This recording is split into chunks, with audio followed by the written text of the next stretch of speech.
negara mengambil pajak, memberikan aturan, dan memaksakan aturannya yang justru menghilangkan kebebasan individu. Makanya, negara harus dihapuskan. Menurut laporan World Happiness Report 2021 yang diterbitkan oleh Perserikatan Bangsa-Bangsa, Finlandia menempati peringkat pertama sebagai negara paling bahagia di dunia. Teman-teman pernah mikir nggak? Apa sih tujuan negara? Mau lu kaya kek, mau lu miskin, mau lu penyandang disabilitas atau normal, semua sama.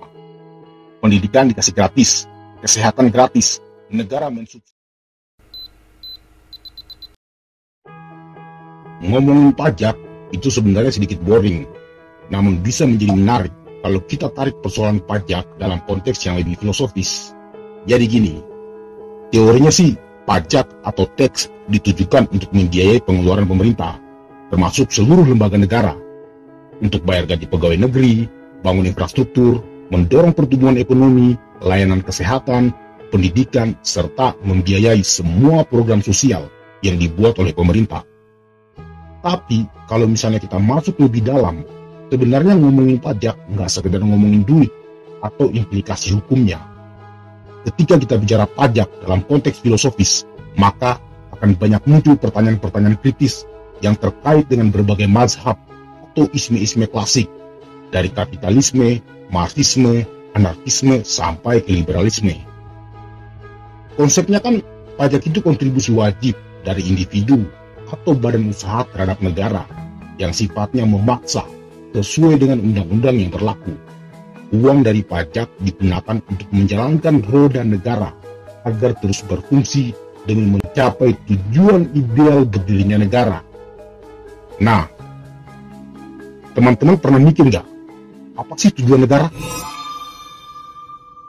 Kita berkumpul, berkelompok, lalu membangun sebuah entitas politik bernama negara. Tujuannya apa coba? Kita menyerahkan kedaulatan kita untuk diatur dalam institusi negara.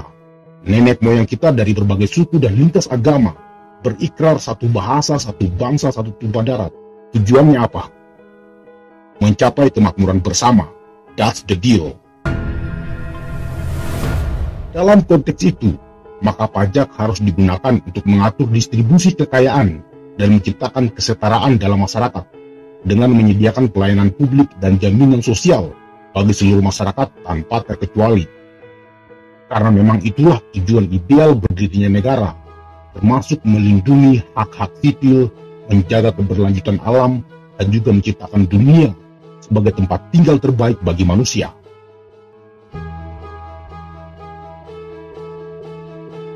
Nah, kemudian muncul pertanyaan, apa ada negara di dunia ini yang sudah mencapai tujuan ideal berdirinya negara? Tapi sebelum menjawab itu, biar lebih relate, kita harus lihat dulu bagaimana posisi negara dalam pertentangan ideologi-ideologi dunia. Seperti apa ideologi sosialis komunis memandang negara?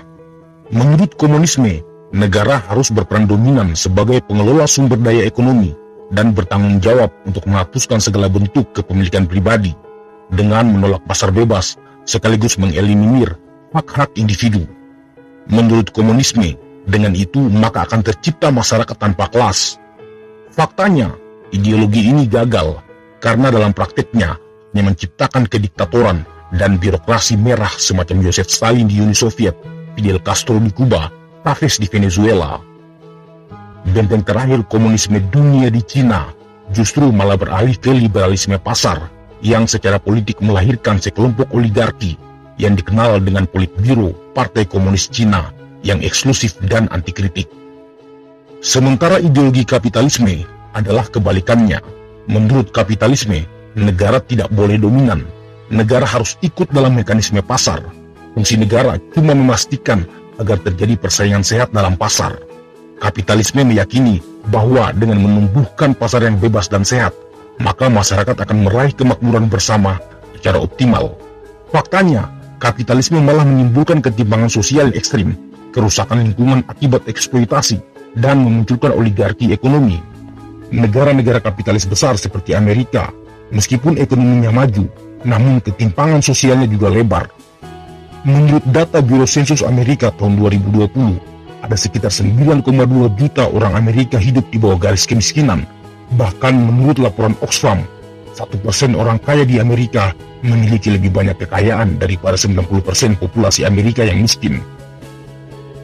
Beda dengan dua ideologi sebelumnya, anarkisme malah berusaha menghilangkan eksistensi negara. Menurut anarkisme, negara itu bersifat koersif, negara itu otoritarian, negara hanya menciptakan sistem yang mengekang, negara mengambil pajak, memberikan aturan, dan memaksakan aturannya yang justru menghilangkan kebebasan individu. Makanya, negara harus dihapuskan. Bagi anarkis, manusia bisa hidup damai tanpa negara.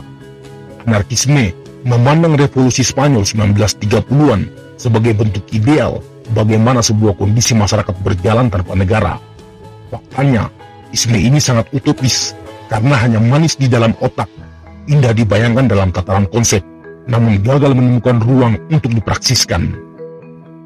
Kembali ke pertanyaan tadi, apa ada negara yang sudah mencapai posisi ideal dalam tujuan berdirinya negara? Apakah Amerika sudah bisa dikatakan mendekati tujuan negara ideal? Apakah sistem ekonomi dan politik Cina sudah mampu mendekati tujuan negara ideal? Bagaimana dengan Inggris, Prancis, Jerman, Rusia, atau negara-negara Arab semacam Uni Emirat Arab atau Kerajaan Arab Saudi, atau Singapura yang konon merupakan negara dengan pendapatan per kapita tertinggi di dunia? Semua negara yang gua sebut itu masih jauh untuk dikatakan mencapai tujuan negara ideal. Mari kita tinggalkan dulu negara-negara itu. Kita arahkan map menuju Nordik Eropa Utara di semenanjung Skandinavia dan melihat negara-negara seperti Denmark, Finlandia, Norway, atau Swedia. Karena disinilah contoh bagaimana sistem sosial berjalan efektif mendekati apa yang disebut Aristoteles sebagai tujuan ideal berdirinya negara, yaitu untuk mencapai kebahagiaan bersama, di mana negara melindungi hak-hak individu, sekaligus memberikan akses pendidikan, kesehatan, perumahan, dan jaminan hari tua kepada seluruh warganya tanpa membeda-bedakan. Negara-negara Nordik ini menerapkan apa yang disebut dengan Scandinavian Welfare State atau negara kesejahteraan Skandinavia, sebuah model negara kesejahteraan dengan jaring pengamanan sosial terbaik di dunia. Welfare State atau negara kesejahteraan merupakan sebuah sistem yang bertujuan untuk memberikan perlindungan sosial kepada masyarakat. Konsep ini berkembang pada awal abad ke-20, terutama di negara-negara Eropa Barat, sebagai respon terhadap situasi sosial dan ekonomi yang buruk yang disebabkan oleh kegagalan kapitalisme. Pada masa itu, kapitalisme mengalami krisis besar-besaran akibat perang dunia, kemiskinan, dan ketidakadilan sosial. Kondisi itu mendorong naiknya gerakan kiri sosialis komunis ke ranah politik internasional dan mengakibatkan terjadinya benturan ideologi. Benturan itu hampir menciptakan konflik yang lebih besar hingga berakhirnya Perang Dingin yang dimenangkan demokrasi liberal. Para pemimpin politik di negara-negara Eropa Barat berusaha mengambil solusi dalam menyelesaikan masalah sosial. Mereka menyadari bahwa negara harus memiliki peran yang lebih besar dalam melindungi rakyat dari efek buruk kapitalisme, dan bahwa pemerintah harus memberikan layanan publik yang lebih baik dan program-program sosial untuk memenuhi kebutuhan dasar masyarakat. Inilah yang melandasi lahirnya negara kesejahteraan, di mana peran negara sangat vital dalam menjamin kehidupan warganya. Banyak yang bilang welfare state adalah cara kapitalisme menyesuaikan diri. Para ideolog kiri dengan sinis mengatakan kalau welfare state ini adalah cara kapitalisme memperbaharui dirinya. Tapi banyak juga yang meyakini konsep welfare state ini sebenarnya semacam jalan tengah antara kapitalisme dan sosialisme. Mereka percaya bahwa negara kesejahteraan justru adalah sebuah kompromi antara dua ideologi itu. Welfare state adalah sintesis antara kapitalisme dan sosialisme. Jadi gini, ada banyak model negara kesejahteraan. Yang pertama adalah model Skandinavia. Dalam model ini, seluruh warga negara berhak mendapatkan jaminan sosial dari negaranya. Semua orang punya hak yang sama, tanpa pandang bulu, status sosial atau ekonomi. Ini dipraktekkan di negara-negara Nordik seperti Swedia, Finlandia, Norwegia, dan Denmark, termasuk Islandia. Terus ada juga model Bismarck. Nah, di sini jaminan sosialnya diberikan melalui sistem yang lembaga, tapi dananya berasal dari tiga pihak, yaitu pemerintah, dunia usaha, dan buruh. Jerman dan Austria yang menggunakan model ini. Kemudian ada model negara kesejahteraan Anglo-Saxon. Model ini pelayanan sosialnya diberikan secara selektif dan dipengaruhi oleh pasar. Jadi, yang dapat jaminan sosial cuma kelompok mereka yang rentan, seperti orang miskin, pengangguran, penyandang cacat, dan lansia yang tidak mampu. Pelayanannya pun tidak banyak, cuma sementara, biar lebih efisien. Negara yang menganut model ini antara lain Amerika Serikat, Australia, dan Inggris. Terakhir ada model minimal. Nah, model ini ditandai dengan pengeluaran pemerintah yang sangat minim untuk jaminan sosial. Itu pun diberikan secara parsial. Kebanyakan cuma buat pegawai negeri dan pegawai swasta yang memang mampu bayar premi. Negara yang menganut model minimal ini diantaranya Spanyol dan rata-rata negara-negara di Eropa Timur. Indonesia termasuk model ini. Balik lagi ke Scandinavian Welfare State. Sistem jaringan sosial di sini murni dibiayai oleh pajak. Jadi jangan heran kalau pajak di negara-negara ini sangat tinggi, bahkan lebih dari 50% PDB-nya berasal dari pajak. Hebatnya adalah partisipasi masyarakat untuk bayar pajak juga tinggi. Mereka percaya pada pemerintahnya. Mereka meyakini bahwa pajak yang ditarik dari penghasilan mereka akan digunakan oleh pemerintah secara akuntabel dan efektif. Dan memang terbukti hampir tidak ada skandal pajak di negara-negara ini. Coba lihat skandal-skandal pajak terbesar di dunia. Skandal pajak Luxembourg tahun 2014 yang melibatkan mantan pejabat pajak Luxembourg. Skandal Swiss 2015 yang melibatkan bank besar di Swiss. Kemudian Panama Papers, Paradise Papers, hingga Pandora Papers. Dibandingkan negara-negara lain, negara-negara Nordik cenderung bersih dari kasus pajak. Ada banyak hal yang mempengaruhi mengapa model negara kesejahteraan Skandinavia jauh lebih efektif dari model negara kesejahteraan lainnya. Salah satunya adalah faktor pengelolaan pajak yang sangat akuntabel, transparan, dan juga didukung oleh kepercayaan dari masyarakat dalam menciptakan pemerintahan yang bersih dan pro kepentingan publik. Dalam Scandinavia Welfare State, besaran tunjangan kepada masyarakat jauh lebih banyak dibanding model welfare state ala Jerman. Kemudian akses kepada pengaman sosial tidak selektif seperti model Anglo-Saxon. Mau lu kaya kek, mau lu miskin, mau lu penyandang disabilitas atau normal, semua sama. Pendidikan dikasih gratis, kesehatan gratis, negara mensubsidi perumahan secara luas, negara juga membiayai mereka yang tidak bekerja, memastikan para pensiunan mendapatkan jaminan hari tua, tanpa strata, tanpa perbedaan, nggak ada kelas A, nggak ada kelas B atau C, semua sama. Dan kalian pasti tahu bahwa semua itu dibiayai oleh pajak. Yes, pajak sangat memainkan peran krusial di sini, sekaligus juga membedakan Scandinavian Welfare State dan model negara kesejahteraan ala Jerman dan Anglo-Saxon.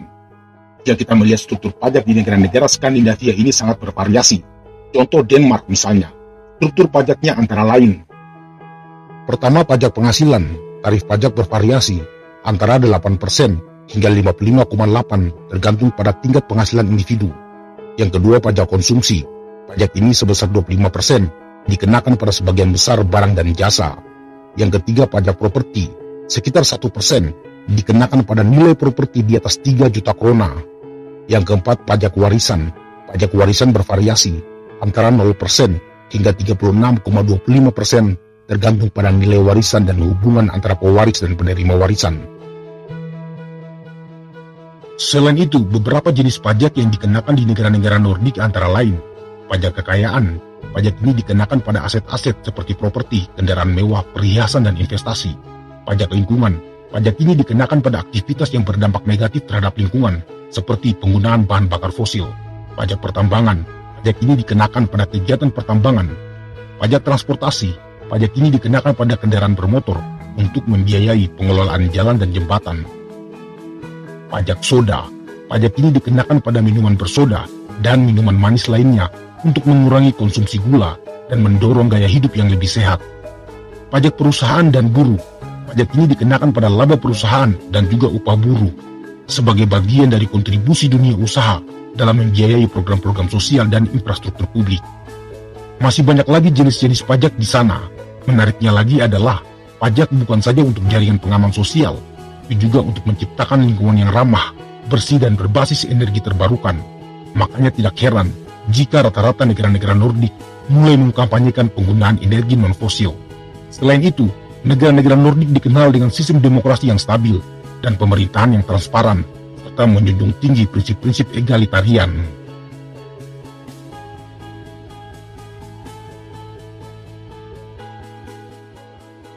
Di negara-negara Skandinavia, warga negara memiliki kebebasan untuk berbicara dan berekspresi tanpa takut mendapatkan represi dari pemerintah. Negara menghormati hak asasi manusia dan menerapkan sistem hukum yang objektif. Para pekerja di negara-negara ini memiliki hak untuk memperoleh waktu istirahat dan cuti yang cukup, serta jaminan kesehatan dan keselamatan kerja. Bandingkan dengan Singapura misalnya. Singapura pendapatan per kapitanya sangat tinggi dan diklaim sebagai negara maju dengan sistem ekonomi terbaik di dunia. Namun lihat work-life balance-nya. Di Singapura persaingan yang sangat tinggi membuat manusia seperti mesin dengan tingkat stres yang juga tinggi. Masih jauh lebih santai masyarakat di negara-negara Skandinavia.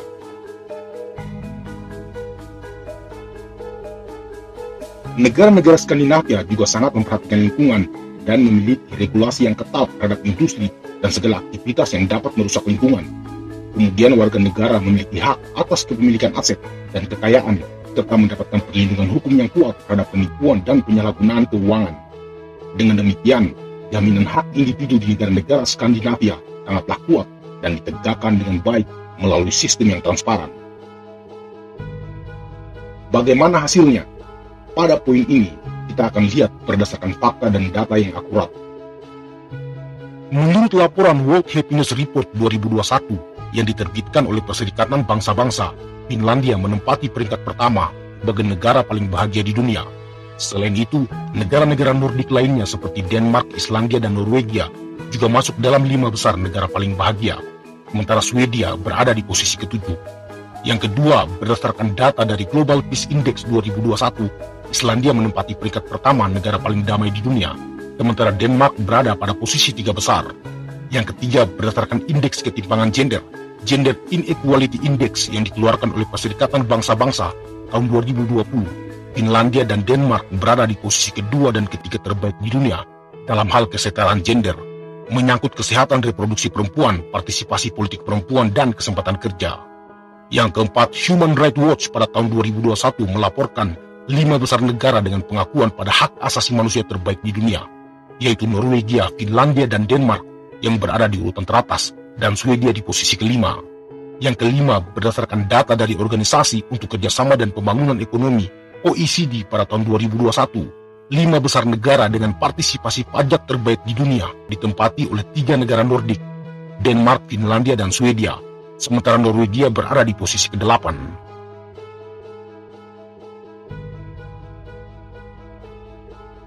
So, saat masyarakat dunia masih bingung merefleksikan bagaimana tujuan ideal berdirinya negara, maka negara-negara Nordik sudah mempraktekannya dengan sistem jaring pengaman sosial yang melindungi seluruh masyarakatnya, termasuk meningkatkan kualitas layanan publik, transportasi, layanan kesehatan, sampai perumahan. Ada banyak faktor yang mempengaruhi keberhasilan negara-negara ini dibanding negara-negara lain di dunia. Salah satunya adalah faktor kebijakan luar negeri. Jika kita lacak sejarah, di era Perang Dunia Kedua, banyak negara-negara hancur atau paling tidak sangat terdampak oleh perang, termasuk hampir semua negara-negara Eropa Barat, Jerman, Prancis, Italia, dan juga Inggris. Nah, pada Perang Dunia Kedua, 2 negara Skandinavia, Swedia dan Finlandia, mengadopsi kebijakan netralitas meski dengan kompleksitasnya masing-masing. Swedia memainkan peran penting saat perang dan setelah perang. Depopulasi Eropa akibat perang menghilangkan banyak angkatan kerja dan juga industri. Swedia yang memang stabil justru menjadi penyuplai produk-produk yang dibutuhkan Eropa. Sementara Norwegia dan Denmark kasusnya sedikit berbeda. Denmark misalnya, negara ini diserang Jerman di bulan April 1940, namun tanpa kerusakan yang parah karena kebutuhan Jerman terhadap pelabuhan Denmark untuk mengisolir kekuatan Inggris dari laut. Ada korelasi yang cukup tegas antara bangunan welfare state negara-negara di Skandinavia ini dan kebijakan luar negerinya yang mungkin akan kita bahas pada video-video selanjutnya. Fokus saat ini adalah Scandinavian welfare state patut menjadi contoh bagaimana kebijakan pajak yang tinggi tetap didukung oleh warga negaranya. Meski pajak sangat tinggi, namun negara-negara di Skandinavia ini menempati 10 besar Gini rasio terendah, yang artinya gap antara orang kaya dan orang miskin hampir tidak kelihatan.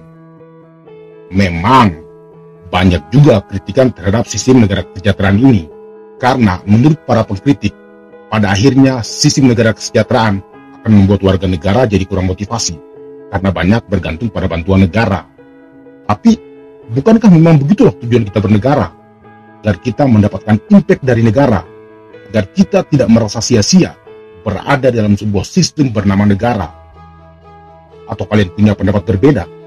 Silakan komen di bawah.